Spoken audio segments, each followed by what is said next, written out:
Hi, welcome to SETZER'S World of Camping. Today we're going to have an extra special one for you. Today we're going to be reviewing the 832 DBS Flagstaff. Now starting off here at the front of this beautiful unit, we're going to be starting with the power tongue jack. On this, you're going to have your battery, or your light, I should say, for in case you pull in and out. You're just going to turn that on and off. She's not hooked up right now. Right here is going to be your automatic up and down switch. This here is going to be for whenever your manual jack. So in this case right now, you'd put in the manual jack that's in one of your side compartments, and what you're going to do is just raise and lower it via that way. Your stabilizers operate that way as well. Now right behind that, we're going to have two 4.5 gallon propane tanks. These are all going to be controlled by an automatic pressure regulator switch, which is going to be located right here behind these two propane units. Now what that's going to do whenever you have it on is going to allow for it to pull from the tank. And so when in case of winter times, whenever you're camping at nighttime and you have one tank that's low and you have your other tank that's full, what you're going to do is leave both tanks tapped. It'll take from the empty and then refill, or take from the other tank as well and empty the one. Now behind that, we're going to have spots for two 12-volt deep cycle marine batteries. That's going to come with one from the shop here. Now what this is going to do is it's going to power everything in the unit. Whenever you do pull into like a campsite, or if you're at the house and you hook up to a shore power, we recommend that you leave the battery disconnect on, as what the battery disconnect is going to do is it's going to allow you to trickle charge your batteries, and as you trickle charge your batteries, it just keeps the battery life longer. Now whenever you go to winterize the unit, or whenever you go to finish up using them for the however long, you want to disconnect that so you don't drain your battery by using anything in the house. Coming along here, gonna have the first to slide out. This is your bedroom slide out right here. Inside this first compartment, we're gonna have a couple things. This one here is gonna be a tray for the outdoor grill setup over there, as well as the griddle. And also up underneath, whenever we go in and show you in the bedroom, this is the under frame of the master bed. So whenever you lift this up, you'll have access up underneath in case you need to get anything out quickly. Moving on back from that, we're gonna have your shower heater, your shower hot water heater. Now this right here is the pressure relief valve for this. This operates on gas and electric. So as you operate on gas or electric, whenever this here is going to be your furnace vent, so whenever you're operating on gas, you'll feel it, you hear 3 clicks, and as it actuates, this will kick on and heat will be coming out of this right here. Now this right here is going to be the anode rod for whenever you drain your hot water tank. As you go to undo that, make sure that you release this pressure flow so you can get out some of that pressure before you start to release this rod right here. Otherwise it will shoot out. These two caps right here are going to be for the caps that are on your low point drains. These low point drains, what these do, whenever you go to winterize or get all the water out of your camper, what these are going to do is get all the water out of the lines currently. So any like water that's in the lines going to the sink or the shower or anything like that is going to come out of these hot and cold respectively. Now right next to that, this contraption is going to be your gray tanks and your black water tank connections. So it's going to be gray water tank 1 and gray water tank 2, gray water 1, gray water 2, and then the black handle is going to be your black water tank. So that's going to be wastewater. This is going to be sink and shower water. This here is the sewer outlet connection. So whenever you go to hook up, as mentioned, well, I didn't mention it previously, but in that compartment you'll have a couple things in an RV starter kit. One of those is going to be what we like to call the stinky slinky. It's going to be your waste disposal tube. You'll hook up here and put it into the disposal site. Also in there is going to be a bio pouch. What that bio pouch is going to do is you're going to put a couple ounces into your toilet and then 3 to 4 gallons of water. And what this is going to do is it's going to break down any waste materials such as toilet paper or fecal matter, and then allow it to bypass and go through the system properly. Also in there, we're going to have the 2-ply toilet paper, which is the only ply toilet paper we recommend that you use on an RV camper, as what it can do is it can gum up your sensors and stuff that's going to be in there and give you a misreading of how much black water is in your tank, and you don't want that. Also, so whenever you go to dump your water, always make sure that you use your gray tanks first, or your flush your black water tank first, followed by the gray tanks, as what that's going to do is it's going to clean out any excess waste material from your pipe and keep the smell down. Now whenever you're done, make sure that you do close up your tanks if you're going to be in operating. You don't want to flush the toilet and have any waste come out there. Now we've covered the low point drains and your hookups here. continue it down. This one right here. This is going to be access to your right where your kitchen is, and this is going to be where the refrigerator is. So this right here is going to be the control valve for your ice maker. So you'll whenever you want to have ice, you'll just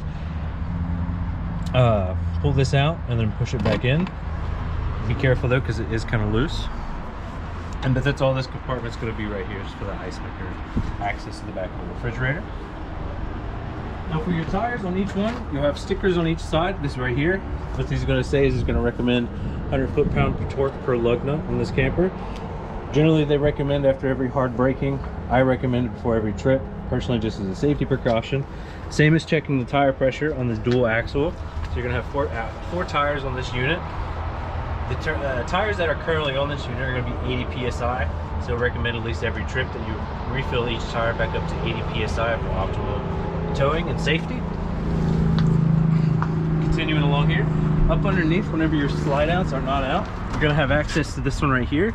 This is going to be the secondary galley tank, or the only galley tank. So what the galley tank is your kitchen tank. So this is going to be the wastewater for the kitchen.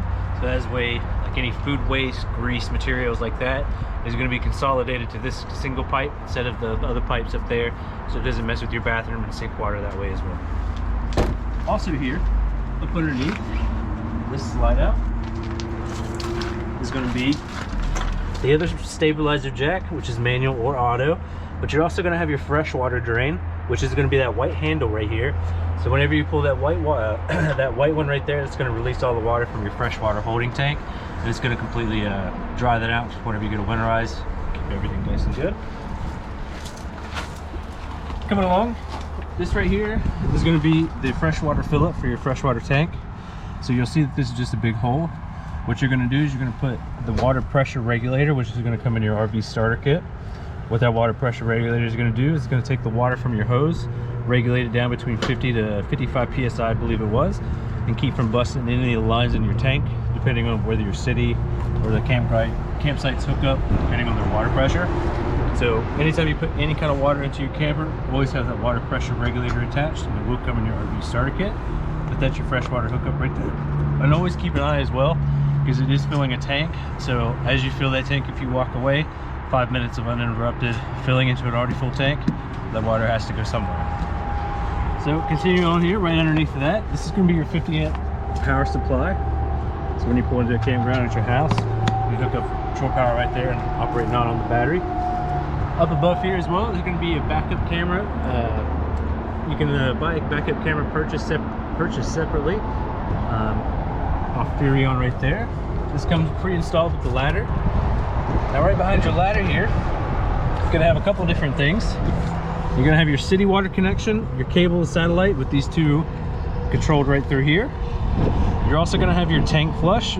This is a black tank flush, but I'll go over that in just a second. And then this one's going to be your antifreeze inlet for whenever you go to pump antifreeze. Starting off with your city water connection, it's going to be different from the freshwater connection. City water, what that's going to do, screw in with the pressure regulator on all these as well if you use them. So what that's going to do is it's going to take water from a campground or from your own water hose, and it's going to bypass your freshwater tank, and what it's going to do is so you can save the fresh water that's in your tanks and just use the water that's coming through the lines. This one right here, the tank flush, is going to be the black water tank flush only for the sensors, for nothing else. So the only thing that's going to be hitting is going to be hitting those sensors that are inside that measure the waste level of your water, which is why we were talking about earlier using the bio pouch and everything to keep any toilet paper off of the sensors. This one right here, like I was saying, is just whenever you go to hook up for your antifreeze, this is what's going to be the one that's going to close off all the valves to your tank, open the valve to the inlet, and then it's going to cycle the antifreeze throughout the system. Just a quick, easier access there. Now right here as well is going to be another little compartment. Inside of here is going to be up underneath the couch section and in the rear of this camper. Just a nice little additional section seating, and more than likely be able to also access is when we go inside as well. Now on these as well on both sides, there's going to be these two end caps of this metal bar right here. Either one you recommend you can take off, and you can put in a stinky slinky like we were talking about earlier, just to keep it out of the way and not from smelling. This right here is going to be your outdoor hookup for your outdoor shower. You just open it like so. There'll be an attachment that will fit on there, and you can use hot or cold respectively. This here is going to be for the automatic stabilizer jack. What that's going to do is just stabilize the unit. It's not going to do, it's not a self leveler, it's just an automatic stabilizer, just to keep the camper still whenever you pull into your campground. This right here is going to be the furnace vent. So in this furnace vent, whenever you hook up your heat, make sure that your propane's on. You'll hear it actuate with the 3 clicks, similar to the freshwater, the hot water tank over there. You'll feel hot air coming out of this. This will get very hot, so be very careful around this if you have children. Coming off, this is the other slide out. On this unit, you're gonna have 2 awnings. This is the first of the awning on this slide out right here. And then also you're gonna have your secondary awning over the entryway here. Coming along here, we're gonna have your entryway door with a handrail as well. I'll go ahead and show you the door entryway first. Very easy to open this unit.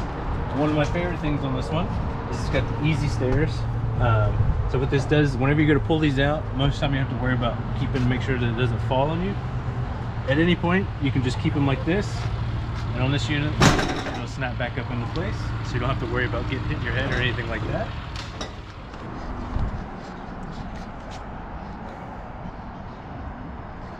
Now that we're on the roof, every year we recommend that you at least check the seals all throughout, twice a year. Now what you're looking for when you're up here is you're going to be looking for any kind of large bubbling in the seal, or any cracks, damaging, things like that. You're also going to want to check around your ladder, things like that. Check along your seams along the side here and run through, as well as your slide out seals. Check along through here, check those slide out seals. So what you're going to use on those sides is going to be a ProFlex, as what this is going to be is it's not going to drip down the sides. For the white, you're going to use a self-leveling lap sealant around these parts right here, around the solar panel, around all your vents. Again, checking for bubbling cracks. All around here as well. There's your Wi-Fi antennas, your AC units, up along here as well. Up along the top, just checking for any cracks or bubbles. And now that we're done with the roof, we're going to take you to the interior. Now that we're done with the exterior and the roof, we're going to make our way inside. And coming off into the unit, first off, you're going to see when you walk in, it's going to be your 3 main control panels. So this control panel right here is going to be for all the lights, interior and exterior. So as you'll see, if they're blue, they're on. So every light's on, from the awning, step, accents, interiors. On this as well is going to be your full control panels for freshwater, black and gray, all of your tanks. Those indicator lights like I was talking about, 1/3, 2/3 and full. This is going to show your battery level here as well. Now on this, like I was saying, you have those 2 awnings.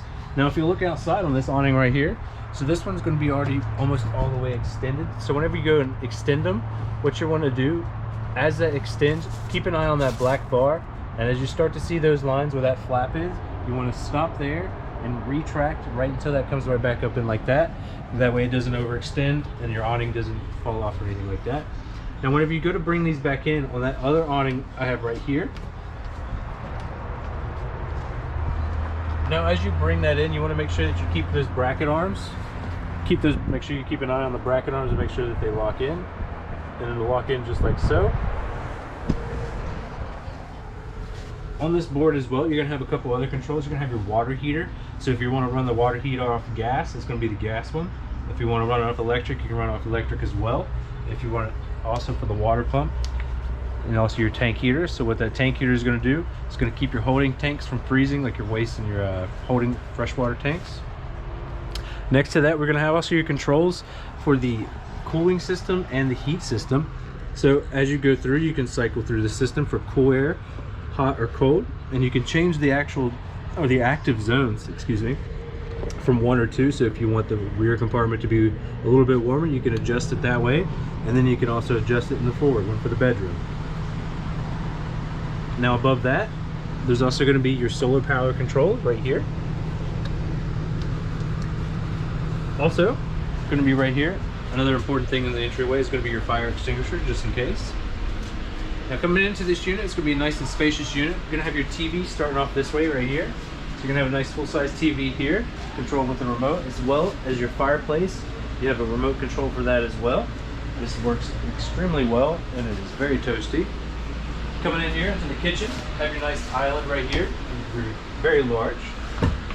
Starting off with a little bit of a pantry space here for all your spices and dry goods and such. Now up underneath your pantry is going to be your AC or your control panel for your fuses and your breaker box. Everything is going to be labeled in here. And if you have any issues, an indicator light will show which fuse has been blown. And next to that, it's going to be the LP detector. The reason this is down low is because gas sinks to the floor. Recommend that you check that every trip, just for safety's measure. Now coming over here to this fridge, this nice full-size fridge. You might be wondering what this is right here. What this is a simple screw. What this does is it keeps whenever underway, keeps everything from moving around. You just untwist this like so. It'll come out like that. And you're good to go to open the fridge. The top is going to be a full size opened up like so. Underneath can have a very large freezer section with your ice maker right here. And you can slide that back for additional deep freeze. Now as you're underway, you can leave that battery disconnect on like I was saying, and what that'll do is power your fridge and everything in here. Keep your goods nice and cold.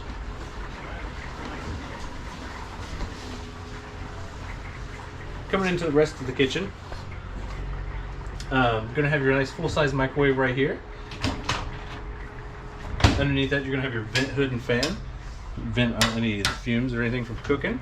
This here is going to be your LP stove range. So this operates on the LP that's up front. Make sure that your propane is on in case you don't get any heat or anything from that. It's going to operate just like any other propane stove. You just simply turn it on and activate it like so. Propane is not on at this time. And whenever you're done, just close this back up. Up inside here, gonna have a nice full-size oven. You're gonna change the racking as well. This is gonna also operate off your propane heat with additional storage and cutlery on the island as well. The nice full-size sink, additional lighting up and above. So coming in through here as well, you're gonna have one of your AC units. Now with these AC units, you have these vents right here. Now if you slide these open, all the air is going to come out the sides of this unit right here and blast in just centrally. Now if you close these off though, what that's going to do is it's going to force air throughout the rest of the unit into these right here. And you can adjust and change the airflow that you would like throughout. Coming along here as well, you're going to have an additional outlet right here. Coming into the seating area. This is a nice full-size seating area. These seats also will lock down to the floor. Have additional lighting up and above.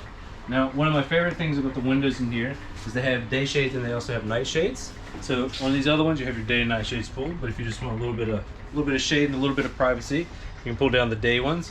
And then if you want complete darkness, you can just simply pull down. Have complete darkness that way. And this is also your little extra additional seating area in case you want to watch TV while family's cooking dinner. Now coming back to the back of the unit here, you're gonna have your additional door in case you want to lock this off. We have a little family area as well as an additional pull-out bunk bed in case you need a little extra room. So you have your TV here with all your controls on the panel up here in the front. Plenty of storage for clothing, anything like that along the way. Now for this bed right here, what you'll do is there's a little lever up here. You'll pull this lever to pull that down, but first what you want to do is you want to take this strap and pull this bed out all the way. This couch, I should say. You pull that strap out. You'll come up here, pull down, and make sure that you keep that pulled down because it's going to keep that lever lock up there. It's going to keep that open. You're going to bring this down, fold this out like so, and it'll go in front of your couch, and it'll lock down for additional bedding right here. You also have a USB outlet as well as a regular outlet in case you have a phone or iPad. It's also a Type-C underneath that USB. So in case you have an iPhone or anything like that, you can plug up that way. As well as additional lighting up and above the bed in case you need to read in bed or anything like that. Another nice feature in here is you're going to have the light or the skylight right there. And what that skylight's going to do is you just simply open it up and allow you to get some fresh air up in here. Whenever you're done, make sure that you do close that all the way.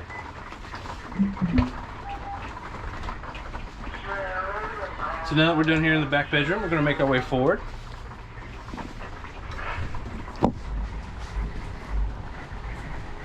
Nice long walk to the front here. So before we show you the master bedroom, it's not complete without the master bath. So in your master bathroom, when you first walk in, what you're going to see is you're going to see your control lights right here.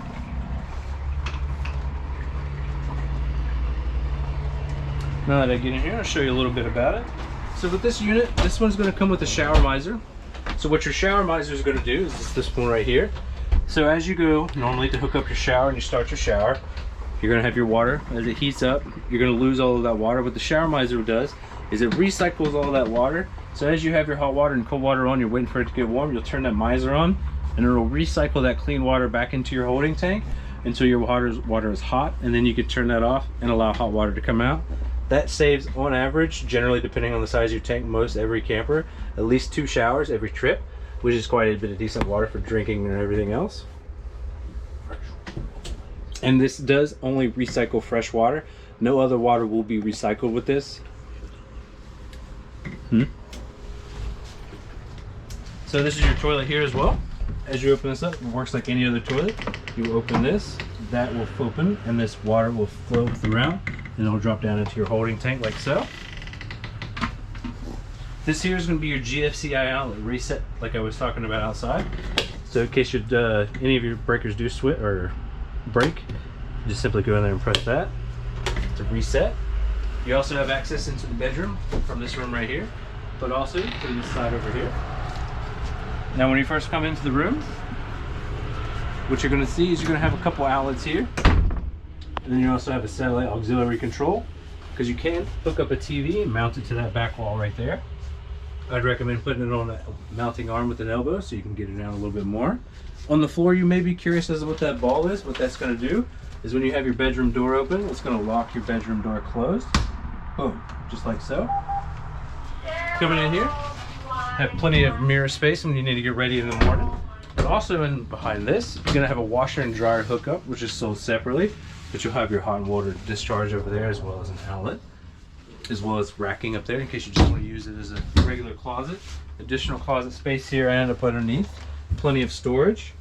Storage that runs the length of the front of the camper here, as well as your daylight shades right here as well. Now here as well, a couple things up in this corner.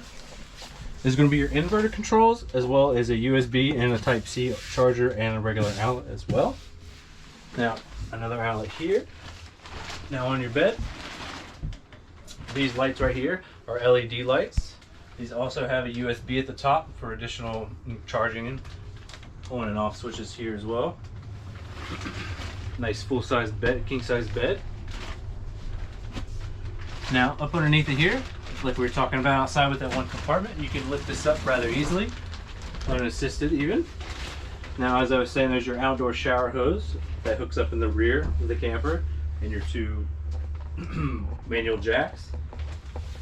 Now, whenever you're done with this, you just simply press this back down. Just like so. And that has been the 832 DBS by Flagstaff. Thank you for shopping here at SETZER'S World of Camping. Have a great day.